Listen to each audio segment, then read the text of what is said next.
আসসালামু আলাইকুম। সকলকে স্বাগতম জানাচ্ছি আমার ইউটিউব চ্যানেলে। ভাইয়েরা আমার, আসলে আজকে আপনাদের সামনে যে ভিডিওটা নিয়ে আমি হাজির হয়েছি সেটা হলো ভেড়া কিভাবে যোগাযোগ করে।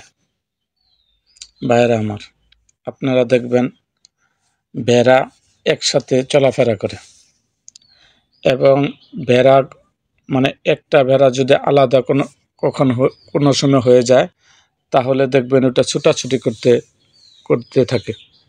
এটার কারণ কি ভাইয়েরা আমার? আসলে এটা যদি যোগাযোগ রক্ষা না করে, দেখবেন ছাগল একটা যদি এই জায়গায় থাকে আরেকটা অন্য জায়গায় থাকে, তিনটা ছাগল যদি থাকে তাহলে তিন জায়গায় থাকে, কিন্তু সবগুলো বেড়া একসাথে থাকে। আপনারা যদি একটা বেড়া পান তাহলে মনে করবেন দূর থেকেও যদি দেখেন যে একটা বেড়া, তাহলে ওটা দেখা যাবে যে সবগুলো বেড়া ওইখানে আছে। তাহলে বেড়া কিভাবে যোগাযোগ করে?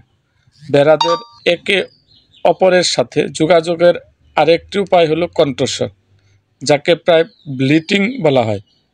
বেড়ার বাচ্চারা তাদের ডাকের শব্দের দ্বারা চিনতে পারে কোনো মেষশাবক তাদের, এবং মাত্র 12 ঘন্টা বয়সে বেড়ার বাচ্চারা তার মাকে দেখতে এবং তার ডাকের শব্দ দ্বারা শনাক্ত করতে পারে।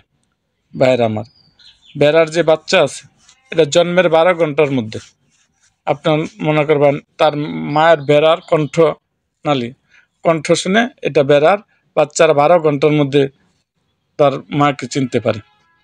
সো আজ এই পর্যন্তই, দেখা হবে আমার অন্য কোনো ভিডিওতে।